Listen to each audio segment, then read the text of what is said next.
परमात्मने नमः।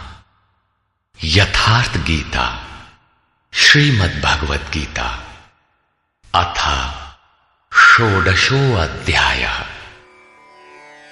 योगेश्वर भगवान श्री कृष्ण के प्रश्न प्रस्तुत करने की अपनी विशिष्ट शैली है। पहले वे प्रकरण की विशेषताओं का उल्लेख करते हैं जिससे पुरुष उसकी ओर आकर्षित हो। तत्पश्चात वे उस प्रकरण को स्पष्ट करते हैं। उदाहरण के लिए कर्म को ले। उन्होंने दूसरे अध्याय में ही प्रेरणा दी कि अर्जुन कर्म कर। तीसरे अध्याय में उन्होंने इंगित किया कि निर्धारित कर्म कर। निर्धारित कर्म है क्या? तो बताया यज्ञ की प्रक्रिया ही कर्म है। फिर उन्होंने यज्ञ का स्वरूप न बताकर पहले बताया कि यज्ञ आया कहां से और देता क्या है। चौथे अध्याय में 13-14 विधियों से यज्ञ का स्वरूप स्पष्ट किया जिसको करना कर्म है।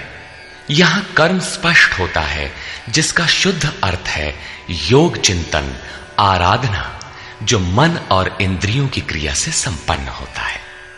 इसी प्रकार उन्होंने अध्याय 9 में दैवी और आसुरी संपत्ति का नाम लिया।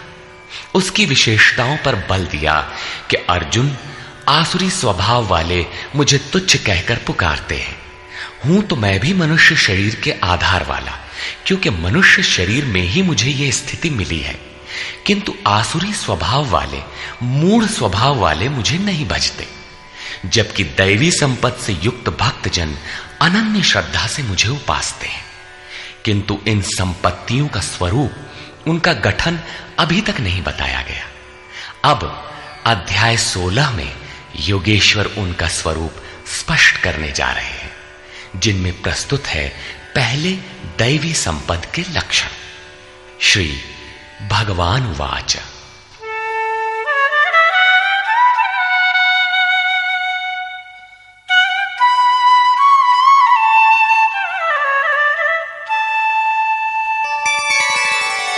अभयं सत्व संशुद्धि ज्ञानयोग व्यवस्थितिः दानं दमश्च यज्ञश्च स्वाध्यायस्तप आर्जवम्।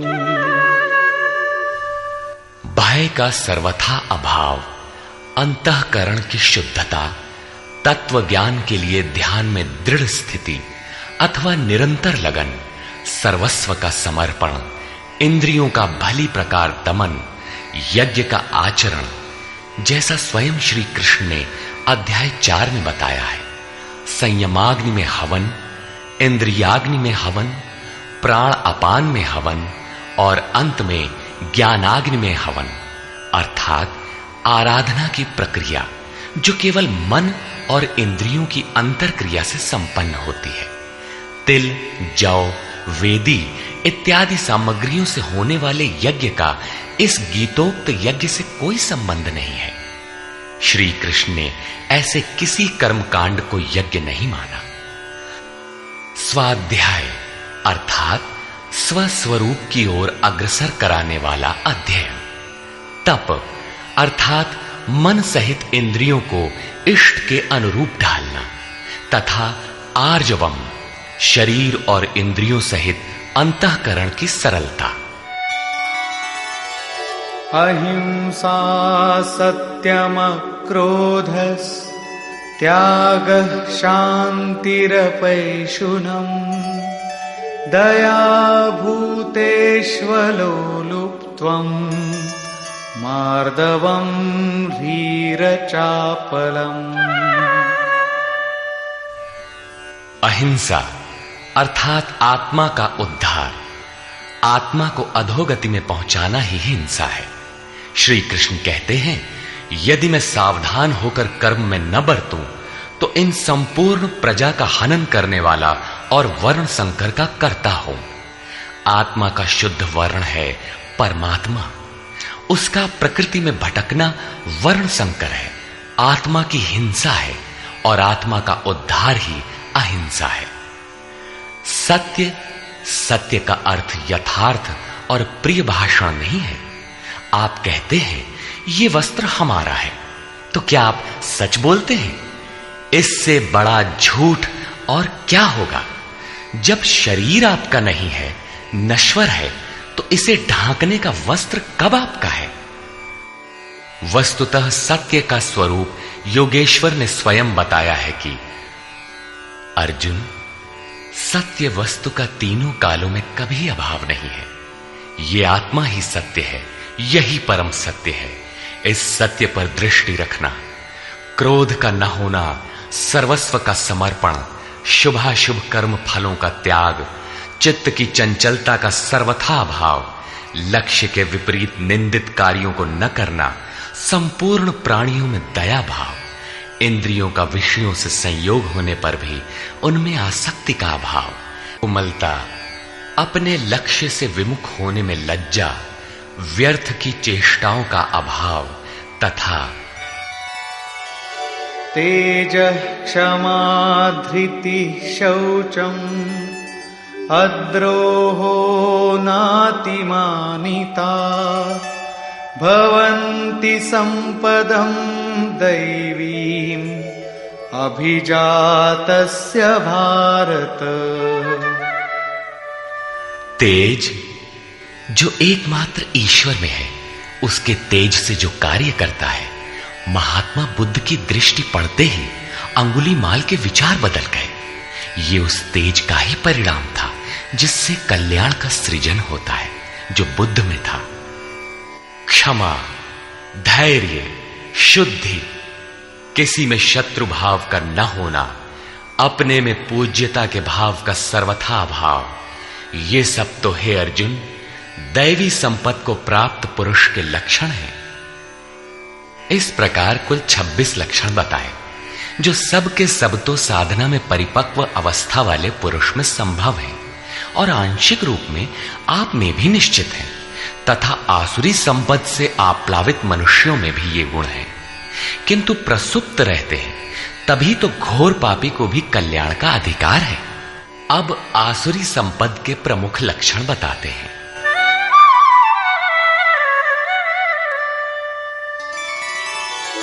दम्भो दर्पोऽभिमानश्च क्रोधः पारुष्यमेव च अज्ञानं चाभिजातस्य पार्थ संपदमासुरी।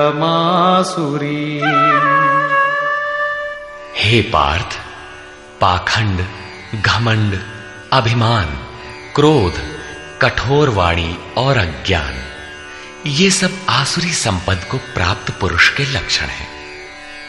दोनों संपदाओं का कार्य क्या है? दैवी संपद विमोक्षाय निबंधायासुरी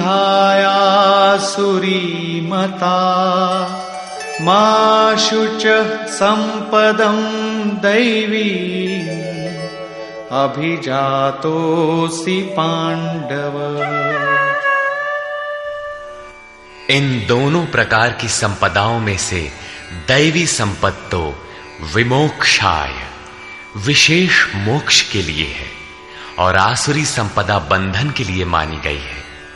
हे अर्जुन, तू शोक मत कर, क्योंकि दैवी संपदा को प्राप्त हुआ है, विशेष मुक्ति को प्राप्त होगा, अर्थात मुझे प्राप्त होगा।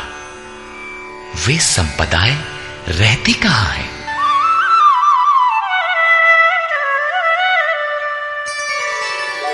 द्वौ भूतसर्गौ लोकेऽस्मिन् दैव आसुर एव च दैवो विस्तरशः प्रोक्त आसुरं पार्थ मे शृणु।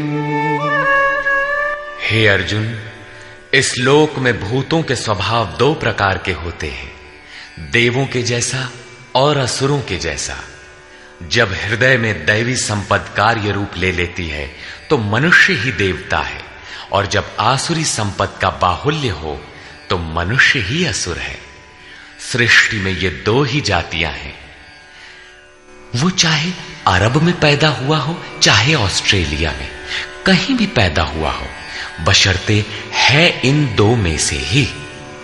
अभी तक देवों का स्वभाव ही विस्तार से कहा गया, अब असुरों के स्वभाव को मुझसे विस्तार पूर्वक सुन।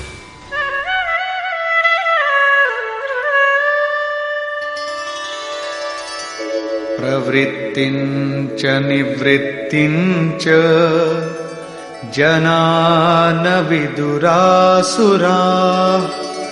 न शौचं नापि चाचारो न सत्यं तेषु विद्यते।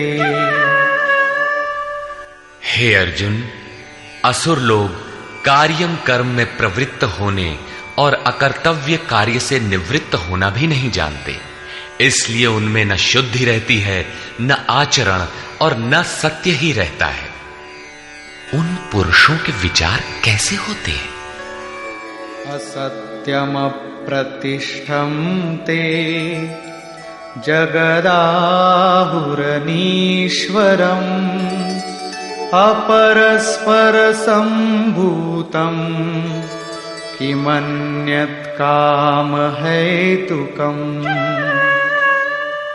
वे आसुरी प्रकृति वाले मनुष्य कहते हैं कि जगत आश्रय रहित है, सर्वथा झूठा है और बिना ईश्वर के अपने आप स्त्री पुरुष के संयोग से उत्पन्न हुआ है, इसलिए केवल भोगों को भोगने के लिए है, इसके सिवाय और क्या है?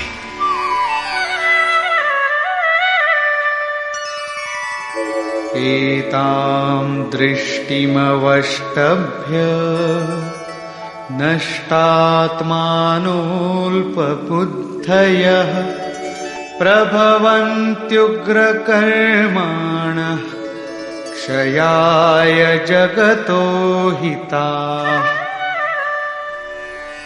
इस मिथ्या दृष्टिकोण के अवलंबन से जिनका स्वभाव नष्ट हो चुका है, वे मंद बुद्धि अपकारी क्रूर कर्मी मनुष्य केवल जगत का नाश करने के लिए ही उत्पन्न होते हैं।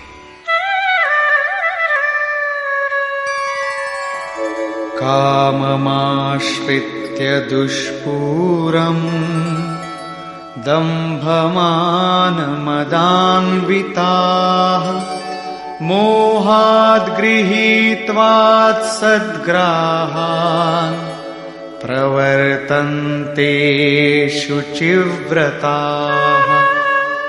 वे मनुष्य दंभमान और मद से युक्त हुए किसी भी प्रकार पूर्ण न होने वाली कामनाओं का आश्रय लेकर अज्ञान से मिथ्या सिद्धांतों को ग्रहण करके अशुभ तथा भ्रष्ट व्रतों से युक्त हुए संसार में बरतते हैं।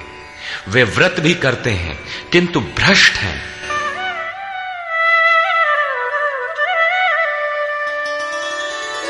चिंताम परिमेयांच प्रलयांतामुपाश्रिताः कामोपभोगपरमा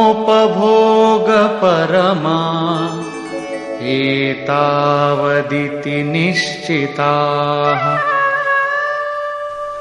वे अंतिम श्वास तक अनंत चिंताओं को लिए रहते हैं और विषयों को भोगने में तत्पर वे बस इतना ही आनंद है ऐसा मानते हैं। उनकी मान्यता रहती है कि जितना हो सके भोग संग्रह करो, इसके आगे कुछ नहीं है। आशापाशशतैर्बद्धाः कामक्रोधपरायणाः ईहन्ते कामभोगार्थम् अन्यायेनार्थसञ्चयान्। आशा रूपी सैकड़ों फांसियों से एक फांसी से ही लोग मर जाते हैं, यहां सैकड़ों फांसियों से बंधे हुए काम क्रोध के परायण विषय भोगों की पूर्ति के लिए वे अन्याय पूर्वक धनाधिक बहुत से पदार्थों को संग्रह करने की चेष्टा करते हैं। अतः धन के लिए वे रात दिन असामाजिक कदम उठाया करते हैं। आगे कहते हैं, इदमद्य मया लब्धम् इमं प्राप्स्ये मनोरथम् इदमस्तीदमपि मे भविष्यति पुनर्धनम्। वे सोचते हैं कि मैंने आज ये पाया है, इस मनोरथ को प्राप्त करूंगा, मेरे पास इतना धन है और फिर भी इतना हो जाएगा।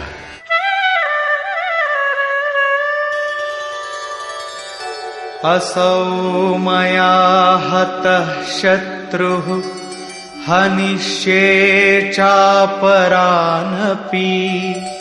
ईश्वरोऽहमहं भोगी सिद्धोऽहं बलवान् सुखी। वो शत्रु मेरे द्वारा मारा गया और दूसरे शत्रुओं को भी मैं मारूंगा।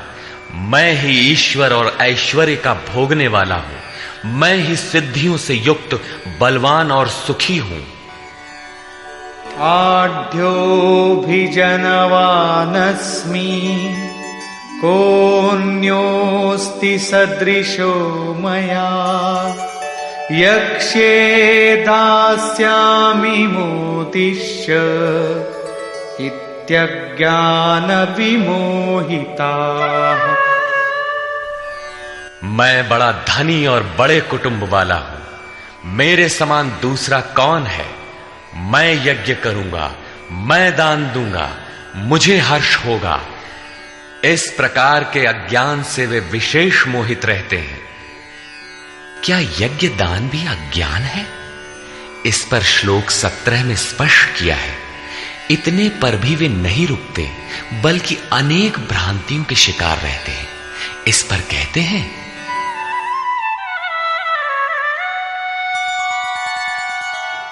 अनेक चित्त विभ्रांता मोहजाल समावृताः प्रसक्ताः कामभोगेषु पतन्ति नरकेषु च।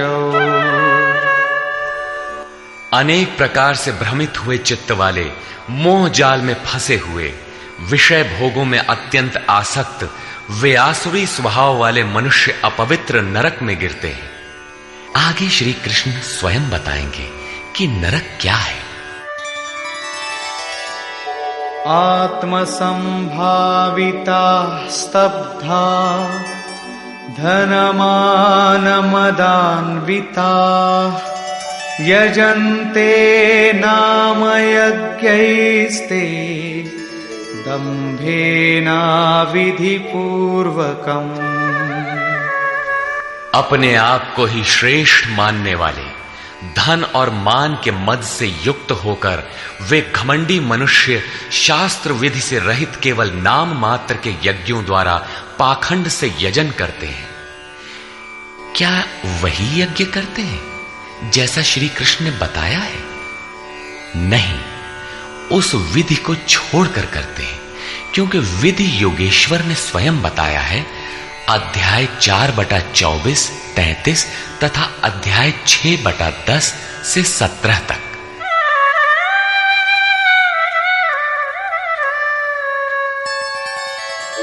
अहंकारं बलं दर्पं कामं क्रोधं च संश्रिताः मामात्मपरदेहेषु प्रद्विषन्तोऽभ्यसूयकाः। वे दूसरों की निंदा करने वाले, अहंकार, बल, घमंड, कामना और क्रोध के परायण हुए पुरुष अपने और दूसरों के शरीर में स्थित मुझ अंतर्यामी परमात्मा से द्वेष करने वाले हैं। शास्त्र विधि से परमात्मा का सुमिरन एक यज्ञ है। जो इस विधि को त्याग कर नाम मात्र का यज्ञ करते हैं, यज्ञ के नाम पर कुछ न कुछ करते ही रहते हैं। वे अपने और दूसरे के शरीर में स्थित मुझ परमात्मा से द्वेष करने वाले हैं। लोग द्वेष करते ही रहते हैं और बच भी जाते हैं। क्या ये भी बच जाएंगे? इस पर कहते हैं, नहीं। तानहं द्विषतः क्रूरान् संसारेषु नराधमान् क्षिपाम्यजस्रमशुभान् आसुरीष्वेव योनिषु। मुझसे द्वेष करने वाले उन पापाचारी क्रूर कर्मी नराधमों को मैं संसार में निरंतर आसुरी योनियों में ही गिराता हूं। जो शास्त्र विधि को त्याग कर यजन करते हैं वे पाप योनि है, वही मनुष्यों में अधम है। इन्हीं को क्रूर कर्मी कहा गया है, अन्य कोई अधम नहीं है। पीछे कहा था ऐसे अधमों को मैं नरक में गिराता हूं, उसी को यहां कहते हैं कि उन्हें अजस्र आसुरी योनियों में गिराता हूं। यही नरक है। साधारण जेल की यातना भयंकर होती है और यहां अनवरत आसुरी योनियों में गिरने का क्रम कितना दुखद है। अतः दैवी संपद के लिए प्रयत्नशील रहना चाहिए। आसुरीं योनिमापन्ना मूढ़ा जन्मनि जन्मनि मामप्राप्यैव कौन्तेय ततो यान्त्यधमां गतिम्। कौन्तेय, मूर्ख मनुष्य जन्म जन्मांतरों तक आसुरी योनि को प्राप्त हुए मुझे न प्राप्त होकर पहले से भी अति नीच गति को प्राप्त होते हैं, जिसका नाम नरक है। अब देखें नरक का उद्गम क्या है। त्रिविधं नरकस्येदम् द्वारं नाशनमात्मनः कामः क्रोधस्तथा लोभस्तस्मादेतत्त्रयं त्यजेत्। काम, क्रोध और लोभ ये 3 प्रकार के नरक के मूल द्वार हैं। ये आत्मा का नाश करने वाले, उसे अधोगति में ले जाने वाले हैं। अतः इन तीनों को त्याग देना चाहिए। इन्हीं तीनों पर आसुरी संपत्ति टिकी हुई है। इन्हें त्यागने से लाभ एतैर्विमुक्तः कौन्तेय तमोद्वारैस्त्रिभिर्नरः आचरत्यात्मनः श्रेयः ततो याति परां गतिम्। कौन्तेय, नरक के इन तीनों द्वारों से मुक्त हुआ पुरुष अपने परम कल्याण के लिए आचरण कर पाता है, जिससे वो परम गति अर्थात मेरे को प्राप्त होता है। इन तीनों विकारों को त्यागने पर ही मनुष्य नियत कर्म करता है, जिसका परिणाम परम श्रेय है।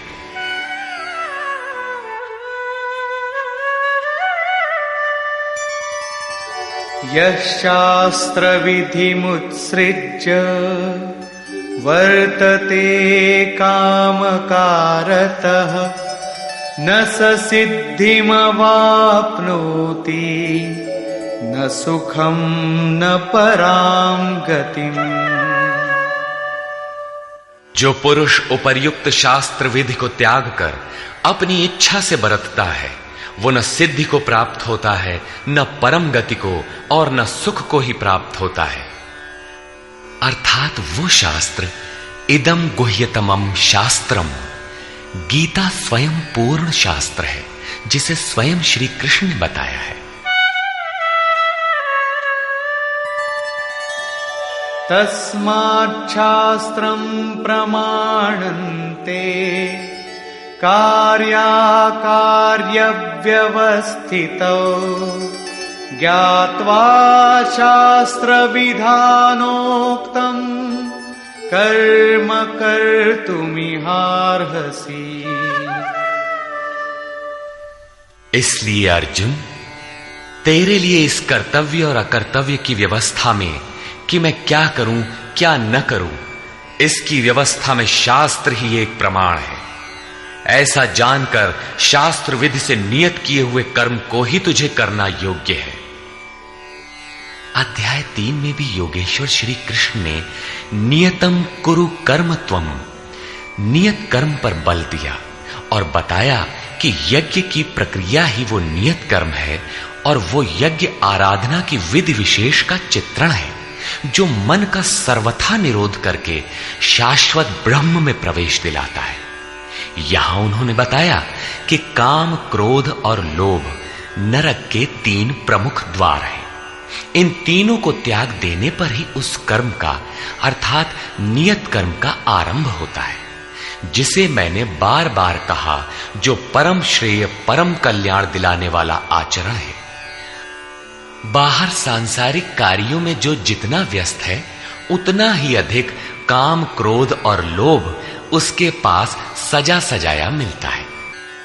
कर्म कोई ऐसी वस्तु है कि काम, क्रोध और लोभ को त्याग देने पर ही उसमें प्रवेश मिलता है, कर्म आचरण में ढल पाता है। जो उस विधि को त्याग कर अपनी इच्छा से आचरण करता है, उसके लिए सुख, सिद्धि अथवा परम गति कुछ भी नहीं है। अब कर्तव्य और अकर्तव्य की व्यवस्था में शास्त्र ही एकमात्र प्रमाण है। अतः शास्त्र विधि के ही अनुसार तुझे कर्म करना उचित है और वो शास्त्र है गीता। निष्कर्ष, इस अध्याय के आरंभ में योगेश्वर श्री कृष्ण ने दैवी संपद का विस्तार से वर्णन किया, जिसमें ध्यान में स्थिति, सर्वस्व का समर्पण, अंतःकरण की शुद्धि, इंद्रियों का दमन, मन का शमन, स्वरूप को स्मरण दिलाने वाला अध्ययन, यज्ञ के लिए प्रयत्न, मन सहित इंद्रियों को तपाना, अक्रोध, चित्त का शांत प्रवाहित रहना इत्यादि 26 लक्षण बताए, जो सब के सब तो इष्ट के समीप पहुंचे हुए योग साधना में प्रवृत्त किसी साधक में संभव है, आंशिक रूप से सब में है। तदनंतर उन्होंने आसुरी संपद में प्रधान 4-6 विकारों का नाम लिया, जैसे अभिमान, दंभ, कठोरता, अज्ञान इत्यादि, और अंत में निर्णय दिया कि अर्जुन, दैवी संपत्तो विमोक्षाय, पूर्ण निवृत्ति के लिए है, परम पद की प्राप्ति के लिए है, और आसुरी संपद बंधन और अधोगति के लिए है। अर्जुन, तू शोक न कर, क्योंकि तू दैवी संपत्ति को प्राप्त हुआ है। ये संपदाएं होती कहां हैं? उन्होंने बताया कि इस लोक में मनुष्यों के स्वभाव 2 प्रकार के होते हैं, देवताओं जैसा और असुरों जैसा। जब दैवी संपत्ति का बाहुल्य होता है तो मनुष्य देवताओं जैसा होता है, और जब आसुरी संपत्ति का बाहुल्य होता है तो मनुष्य असुरों जैसा है। सृष्टि में बस मनुष्यों की 2 ही जाति हैं, चाहे वह कहीं पैदा हुआ हो, कुछ भी कहलाता हो। तत्पश्चात उन्होंने आसुरी स्वभाव वाले मनुष्यों के लक्षणों का विस्तार से उल्लेख किया। आसुरी संपत्ति को प्राप्त पुरुष कर्तव्य कर्म में प्रवृत्त होना नहीं जानता और अकर्तव्य कर्म से निवृत्त होना नहीं जानता। वह कर्म में जब प्रवृत्त ही नहीं हुआ तो न उसमें सत्य होता है, न शुद्धि और न आचरण ही होता है। उसके विचार में जगत आश्रय रहित, बिना ईश्वर के, अपने आप स्त्री पुरुष के संयोग से उत्पन्न हुआ है। अतः केवल भोग भोगने के लिए है, इससे आगे क्या है? यह विचार कृष्ण काल में भी था, सदैव रहा है। केवल चार्वाक ने कहा हो ऐसी बात नहीं है। जब तक जनमानस में दैवी आसुरी संपद का उतार चढ़ाव है, तब तक रहेगा। श्री कृष्ण कहते हैं, वे मंद बुद्धि वाले पुरुष सबका अहित अर्थात कल्याण का नाश करने के लिए ही जगत में पैदा होते हैं। वे कहते हैं, मेरे द्वारा यह शत्रु मारा गया, उसे मारूंगा। इस प्रकार अर्जुन, काम क्रोध के आश्रित वे पुरुष शत्रुओं को नहीं मारते, बल्कि अपने और दूसरों के शरीर में स्थित मुझ परमात्मा से द्वेष करने वाले हैं। तो क्या अर्जुन ने प्रण करके जयद्रथादि को मारा? यदि मारता है तो आसुरी संपद वाला है, उन परमात्मा से द्वेष करने वाला है। जबकि अर्जुन को श्री कृष्ण ने स्पष्ट कहा कि तू दैवी संपत्ति को प्राप्त हुआ है, शोक मत कर। यहां भी स्पष्ट हुआ कि ईश्वर का निवास सबके हृदय देश में है।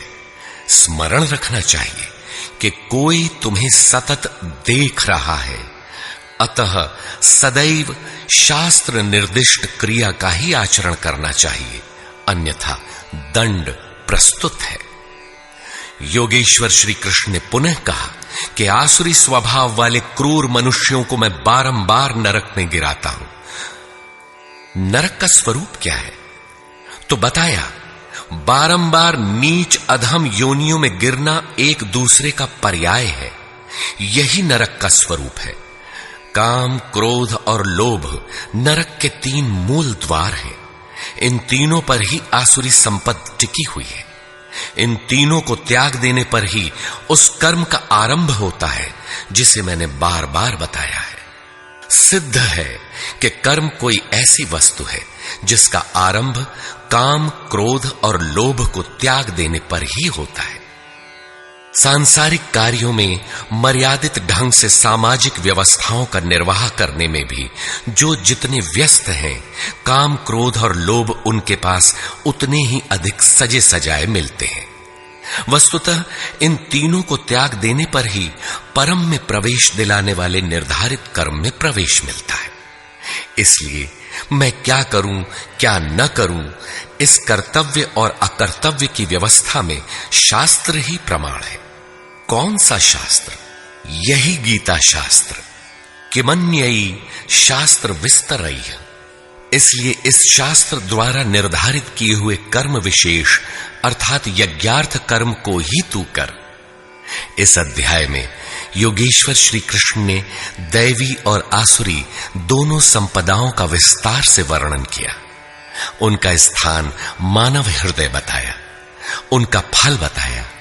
अतः ओम तत्सदिति श्रीमद् भगवद गीता सूपनिषत्सु ब्रह्म विद्यायाम योग शास्त्रे श्री कृष्णार्जुन संवादे दैवासुर संपद विभाग योगो नाम षोडशो अध्याय।